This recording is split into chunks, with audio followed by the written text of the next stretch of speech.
Welcome back to another pre-recorded episode of Around the Block with GoodBlock. And Happy New Year! Happy New Year! Happy New Year! Oh, yeah, it's exciting. We will have We're made assuming it once this we is in get the there. past. We're assuming we've made We're it. assuming we made it. This is a really sad tribute episode. Cue the slow music. We don't know. We don't know. Who knows? We just think we know most of the time, but now we know we don't know. But let's assume. Let's assume we made it to 2023. Yeah, Happy New Year! Happy New Year to our new alien overlords, or whoever it may be. Mm-hmm. This episode, we're going to be sharing some highlights from 2022, some never before seen footage, and maybe even a few outtakes. But before we share that, we wanted to start by having everyone on our team share a favorite memory from 2022. Let's start with Erika.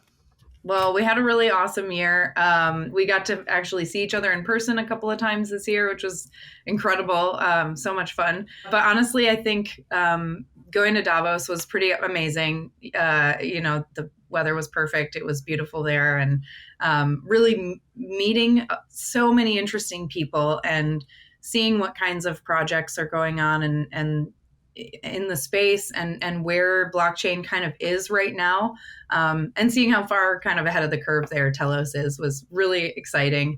And then obviously the views just kind of couldn't be beat. The only thing that could be beat was that walk up the hill to our apartment. That left me beat. Well, Telos at Davos continues. We're having a great time, meeting a lot of people. Erika, what was your favorite thing today so far? Well, we did go to the Equality Lounge today, which was really cool. Saw some amazing women there. It was absolutely buzzing with activity. It was packed. Amazing. People were cool. Yes. Like major sort of like power broker women. Yeah. Barely any guys. It was awesome. Yes. It was awesome. But we actually just got done also at a really amazing talk. It was a climate talk, and it felt a lot like Telos. It did, and it was a little raucous, but like Telos, it was like, hey, okay, we're all just exchanging ideas here, and then we'll see what we do. Yeah. Some people were actually really interested in some of the things we're doing. Like, so there was a lot of climate carbon credits, and we were talking to these guys and explaining why Telos is a pretty ideal place to store carbon credit information, and we got some follow-up meetings there. Gosh, so many great people, and and we are both tired and jet lagged, I think. But we're doing our best for Telos, and I feel great. I'm glad we're here. Yeah, me too. We had to come this year, didn't we? Absolutely. This is I keep saying this is like, I think the perfect year for us to have been here. People are a lot more receptive to blockchain projects right now. And I think a year later would have been too late. Yeah. We barely mentioned, I guess we did earlier, the GBBC. And that was great. Really good conversations there, and just made some great contacts, and we'll see how it all shakes out and as we follow up on all these things. But I think we have introduced a lot of people to what, at high levels, to what Telos is, and really opened a lot of eyes, as well as learning a lot ourselves. Absolutely. Hey guys, day 3 at Davos. Why are we here? Why is crypto here? Is crypto here? Yeah, it's here in a big way. We're seeing Polygon, we're seeing USD coin, Circle. We're going to have a thing for them later tonight. We see a lot of Polygon, Filecoin, all kinds of things. Why are they here? I think the reason they're here is that they see that this is where the power players are. This is the governments and big corporations. And even though that's not necessarily what we see as our main audience right now, I think we have to get Telos in there and seen by them as something. We go to these panels and we talk to people, and they're asking for solutions, and what they don't know is we've already solved a lot of their problems. You're like, the governance layer is so important, and we don't know what we're going to do. And we talk to them afterwards. You say, we have that, we've solved that. How do we work together? And actually, they're very receptive. It's really interesting how receptive they are. There's something about the fact that you're here, that you got here, you came here, somehow you're at Davos. They will listen to you. Another thing that happened yesterday is just at random. We were up at a place where the event, we were at the wrong event, but it was fantastic. We went to the Arctic Hut, and this guy comes up and we're talking about, and it's just like 8 people. We're just talking because it's nothing. And we're talking to climate scientists, and we're just talking about, and I'm like showing him Decide Voter and talking about that.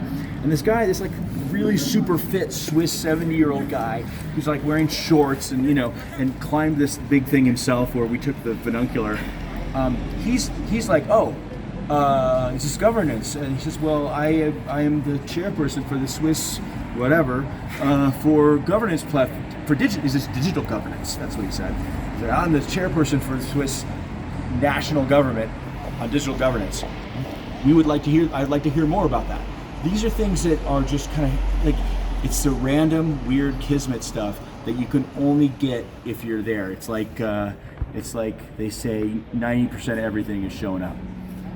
That's why we're here, and that's why I think that we should engage even deeper on Telos and be here in future years as an actual white badge sponsor, so we could even make more inroads. But we have to have a first year. You always have to have that first year, right?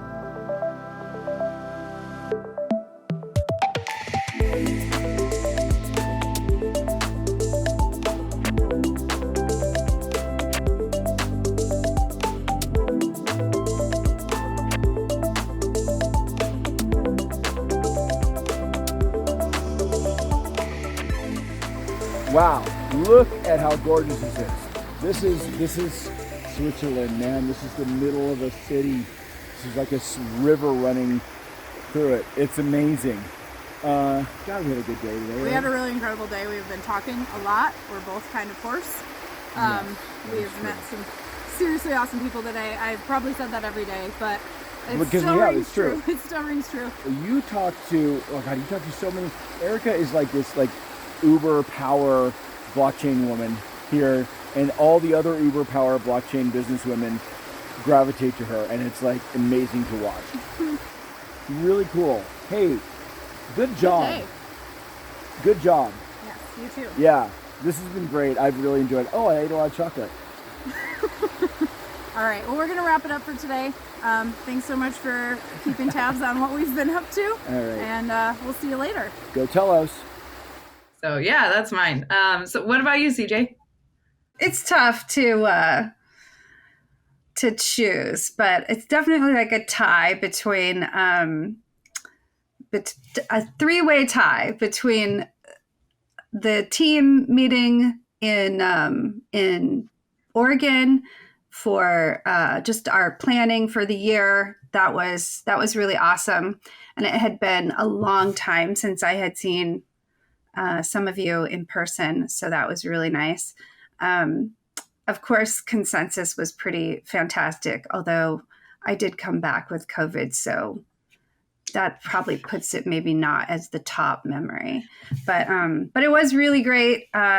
For most of our time in Austin, I had such a great time meeting so many people from the Telos community, and way beyond that, just people from all over the world that were there. It was pretty awesome.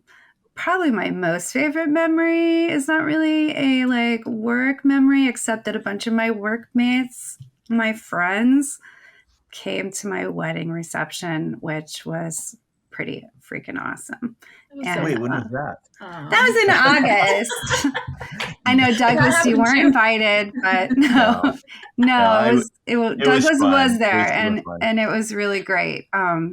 Great to see everybody, and you know, me meeting the love of my life really was all came about because of GoodBlock and Telos anyway. So it's connected.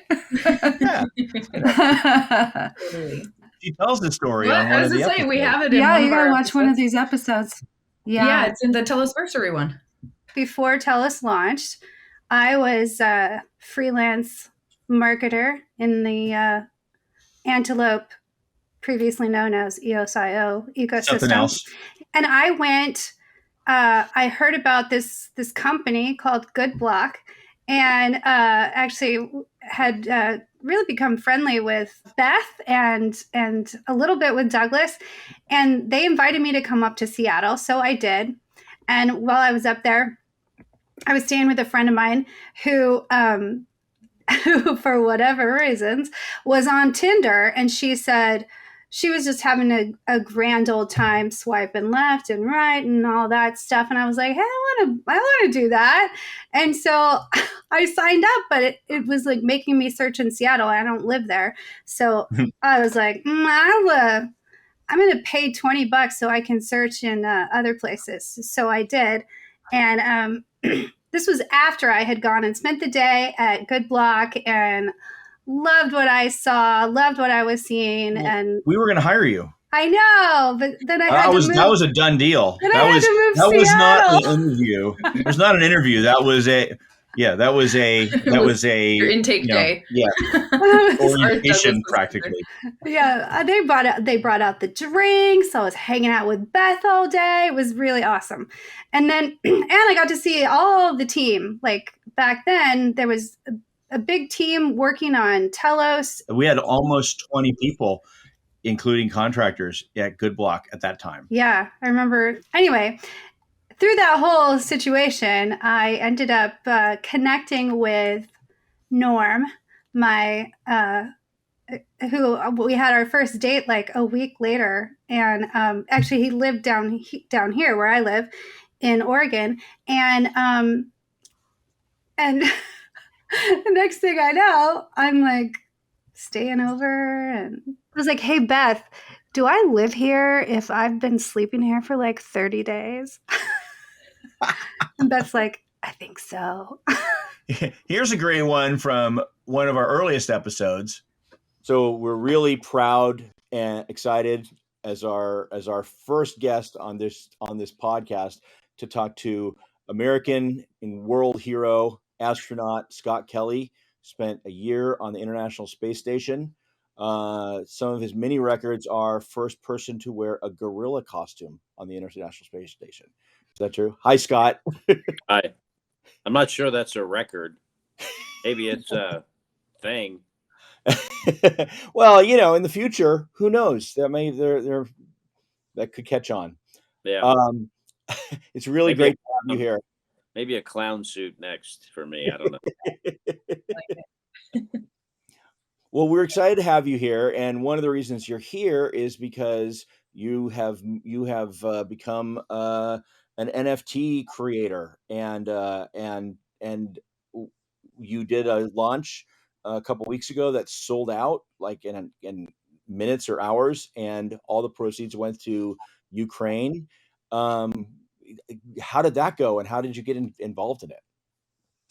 Well, I've been interested in the blockchain and cryptocurrency and now NFTs since I left NASA in 2016. I think there's a lot about the technology that could be valuable to our society and our lives in this new transforming digital world. Certainly Web3 makes it even more interesting, which is kind of a new thing. When people live in and have assets that are digitally, they're going to want to have digital artwork and digital things that they can own. And so I wanted to be involved in this space as early as I could. Takes a little while, but I was happy to be able to release that first set of NFTs that sold out very quickly, and very happy that we were able to use it for relief in the war in Ukraine for the Ukrainian citizens. Yeah, absolutely. So switching over to talking about this newest release that we have, these are all photos that you actually took yourself.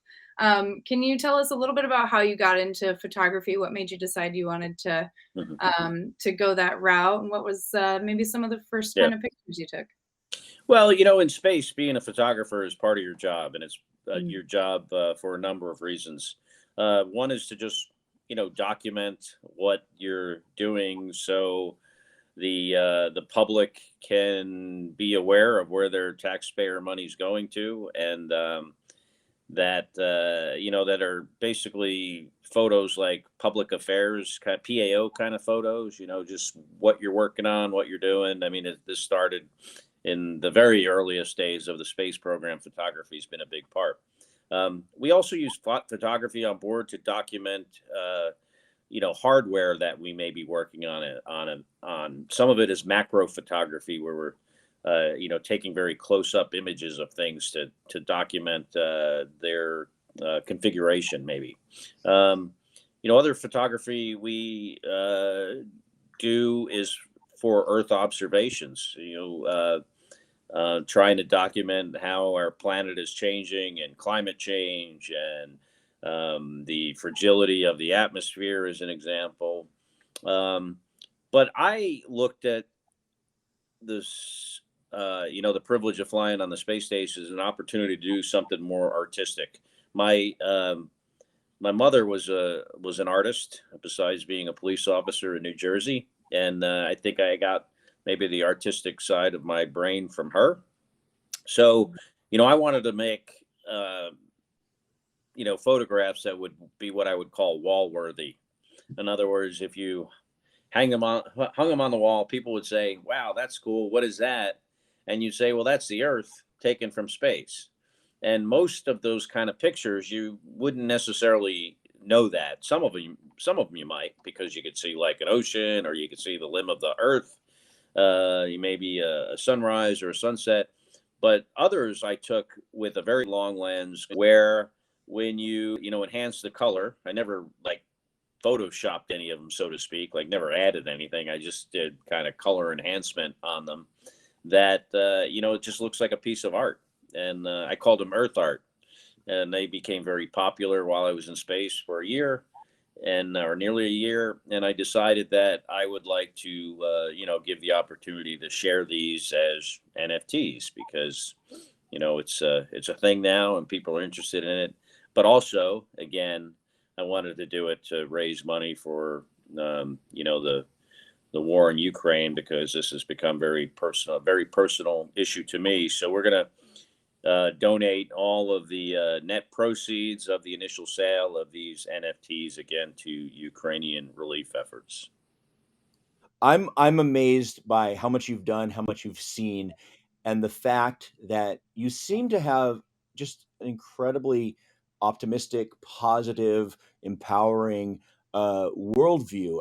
Please tell me that's right, and if so, how do you do that, knowing all that you know? Yeah. Well, when you spent your career building and operating an international space station that was built by an international partnership of 15 different countries, different languages, different cultures, built by astronauts and cosmonauts while flying around the Earth at 17,500 miles an hour in a vacuum and extremes of temperatures of plus or minus 270 degrees. That's the hardest thing we've ever done, I think, harder than going to the moon. And if we can do that, we can do anything. We can solve these problems that we have on Earth, the pandemic, problems that we have with the, geopolitically, problems, within our country, challenges that maybe people have in their personal lives, challenges with the environment. We, as a species, if we make up our minds to do something and we work together in a cooperative and peaceful way, we can do some absolutely amazing things. So that's where I get my inspiration from for this idea. My turn to have goosebumps. Thank you for great. for sharing that. I could talk to you all day. I know you do have a heart out, though, so it's very inspiring. But yeah, thank you. I personally want to thank you for being part of Telos and just what we're trying to do. It just makes me feel honored that somebody like you, also sees the value in that. And just thank you. Thanks, guys. Appreciate it. Absolutely. Yeah. Thanks again for your time. Thank you, Scott. Bye-bye. Bye. I did tear up. Oh my God. Holy shit. I actually teared up a little. Oh my God. Wow. that was amazing. How do you feel about that, Erika? I mean, we just talked to a hero and an astronaut and a great guy. Little Erika would never, ever have believed that this was happening right now. That was awesome. That was pretty special. Yeah. Mm-hmm. Shall we pass it over to Sean? Yeah, Sean, what was yours? My favorite memory from 2022, I mean, there's a few of them because there's been a lot of really positive things, whether it was working with, going to Puerto Rico and working with Helios was a lot of fun. And all the different things that we've done with you guys has been a blast. And then, of course, the trip to Austin with almost our entire team was amazing.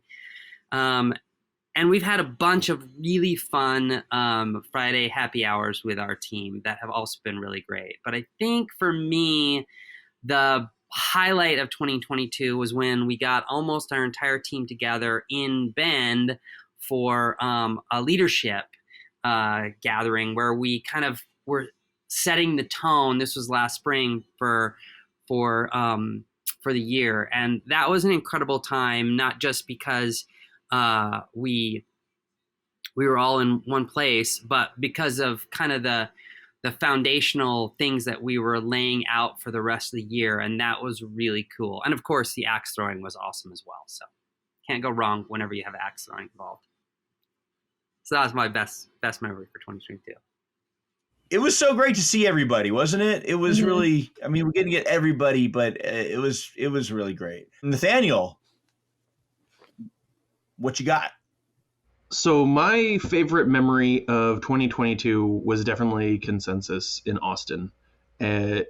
Getting everyone together in the Telos space and having our own dedicated Telos room and being able to meet all the people and interface with new ideas and see the things that were upcoming, like Cluist and some of the things that the Telos Foundation were planning on doing at that time were just really exciting. And there was a big buzz around that. And even for like weeks afterwards, I just had a big buzz about the positivity that the Telos environment had.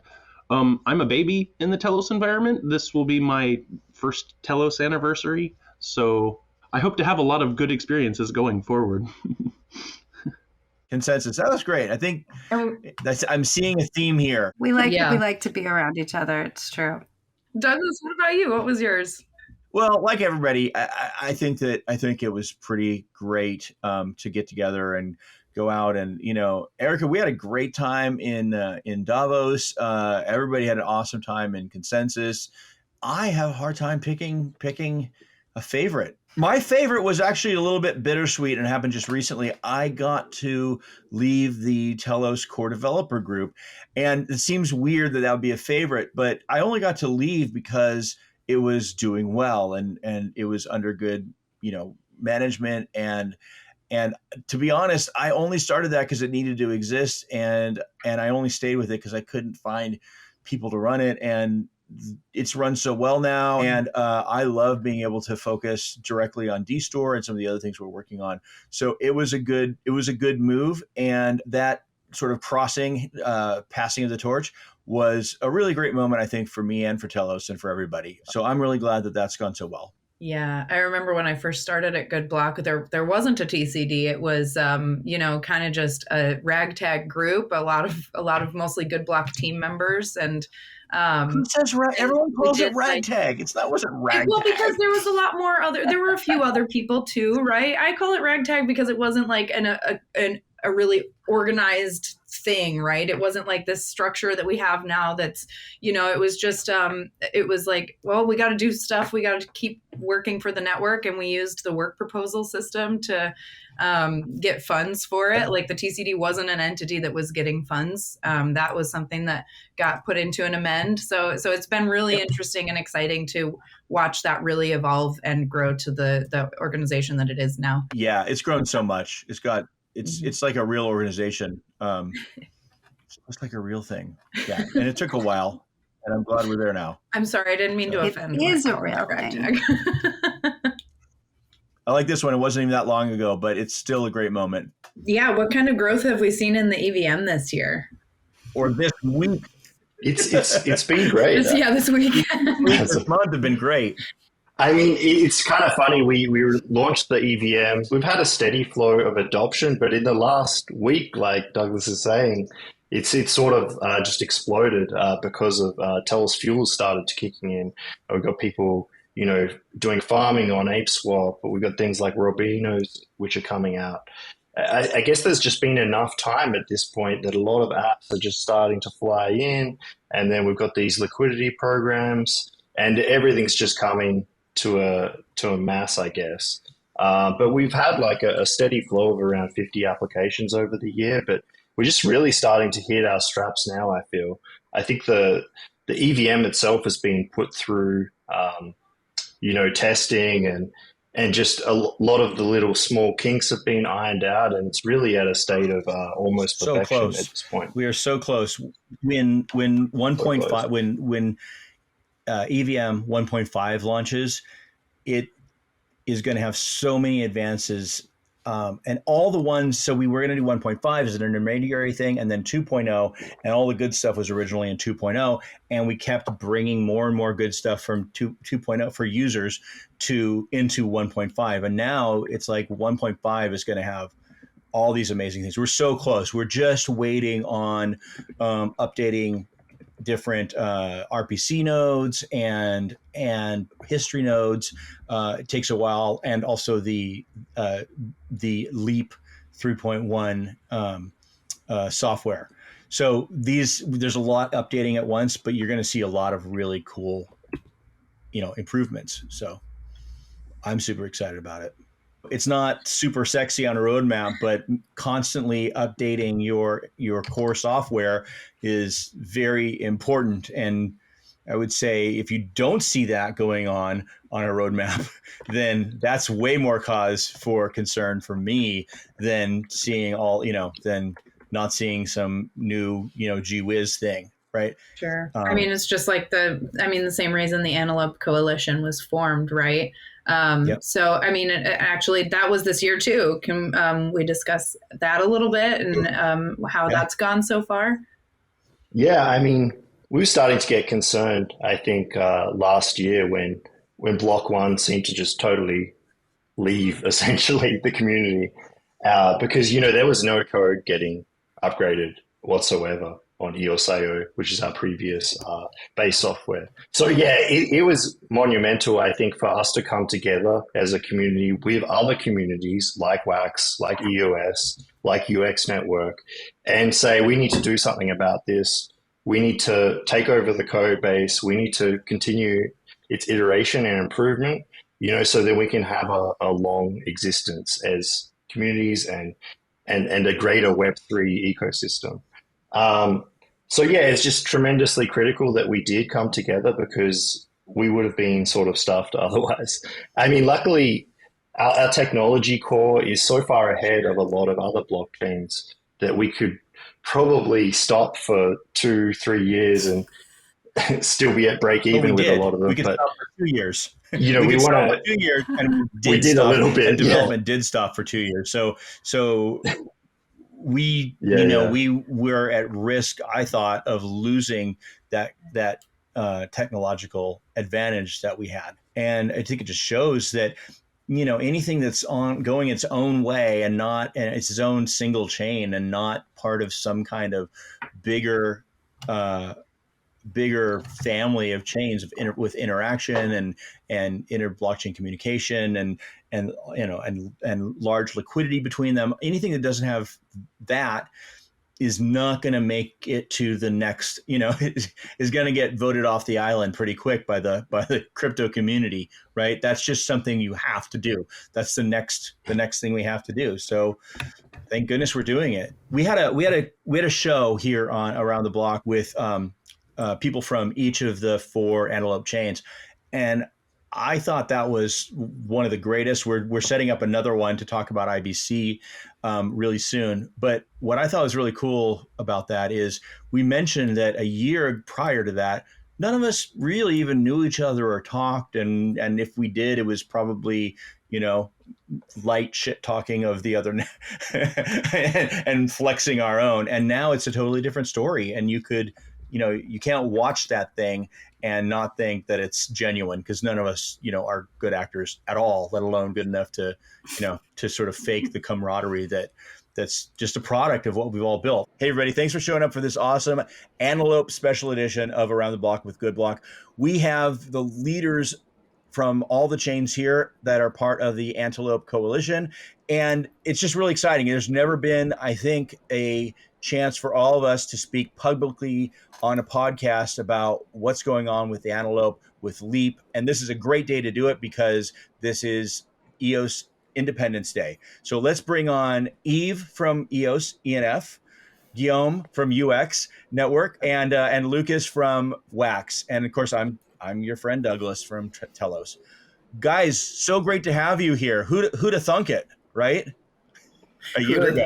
Love it, man. Who'd have thunk it? Love it. Who'd have thunk it? Yeah. For sure. It's really good to have you here. It's I was saying recently, a year ago, I think we maybe kind of knew who each other were, but we certainly never spoke. And now we are working together very efficiently and collegially, and all the Lees, the good ones, about how we move all the good ones, anyways. Yes. All the good Lees, yeah.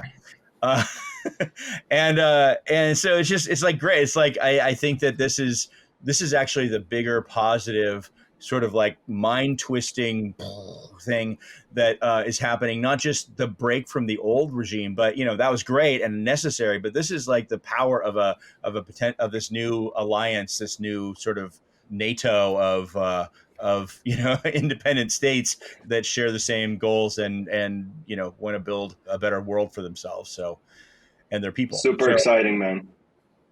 Yeah, definitely. Yeah. This is going to be coming out on the day of the release of Leap 3.1, the activation of it on the EOS mainnet. And Eve, you have a special way of looking at this, so I think it's really cool. So, do you want to explain that and what it means to EOS and everyone? Sure. I mean, Leap 3.1 has been in the works now for almost a year. It started off really as an idea, somewhat out of necessity when we noticed that the code stack wasn't being maintained anymore. No issues were being resolved. No PRs were being pushed. Basically, it was quite stale. And Leap 3.1 is the culmination of that. It's basically the community taking over. It really is the embodiment of Web3, where the community took over, fought back, and is now in charge. And Leap 3.1, that the basically when you see this, as you said, today is going to be the hard fork. And for us, it's very symbolic. We're calling it the EOS Independence Day.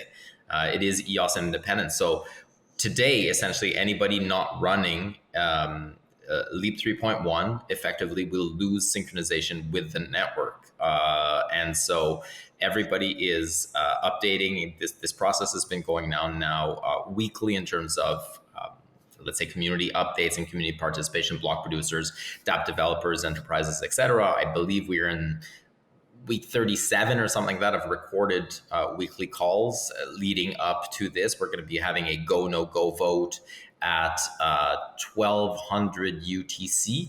The day that you're watching this, 1300 UTC is when all the signatures gathered should already be there. So the thresholds will have been met. And in the code, in that multi-signature, then there's the timestamp for 1300 UTC, which is 9 a.m. Eastern, whereby then anybody can execute, and essentially the features and the functionalities of Leap 3.1 that we're enabling. So most of the people are already running Leap 3.1, but that hard fork essentially enables features whereby if you don't run Leap 3.1, then you lose synchronization with the network because the block producers, at least 15 of them, will have upgraded. So it's quite symbolic. It is, it's part of the rebrand with Antelope as well. That's why it's called Leap. It is really a culmination of the work that we've been doing here with the three of you on the call. It's a culmination of the partnerships that we've created over the last year. It really is that symbolic EOS independence. And And so, yeah, this should be today should be a really exciting day. Congratulations. There should be a banking holiday, my friend. Yeah, maybe it will one day. Make it a federal holiday going forward. Make it a bank holiday. That's right. Federal holiday in the nation of EOS. Yeah. In the nation of EOS. Yeah. So it's. Are you saying the transactions are not going to work on that day, or is that? No, they're going to be free, right? Isn't that the idea? All right, so that's our clip show. Lots of memories.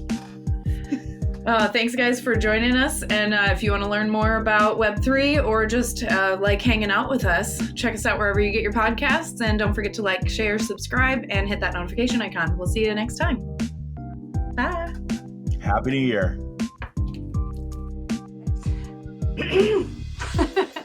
Hi, and welcome. Oh, that was way too much. Wow. Hi, and welcome to Around the Block with GoodBlock. I am CJ Walters, head of product, and this is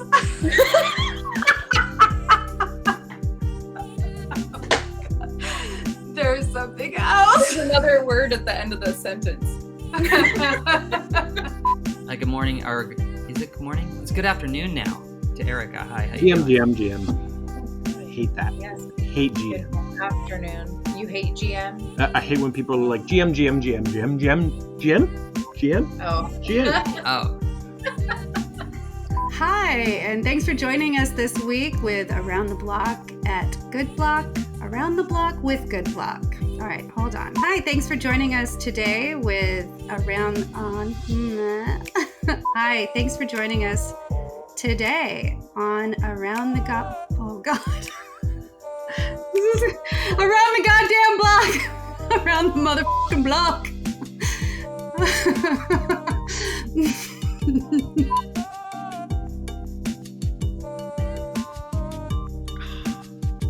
We'll use that. Oh, I'm supposed to do a few of these, right? What? Everyone should probably do some of those just for general usage. You know? Exactly. What? Okay, now we've got those. Check.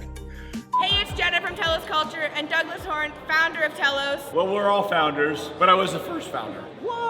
We've had a great day here at Consensus. It's been amazing. So many people come by. We get a lot of, oh, I've heard of Telos, or what's Telos? They start telling them about it. They go, wait, this can't be true. You beat everything. What? So from everybody here at Telos, for everybody in the Telos community who couldn't make it, you guys, we are crushing it. What? For everybody who can't be here, we are here representing you, putting out the Telos vibe, and people are picking it up like it's gold on the street. Like it's Telos on the street.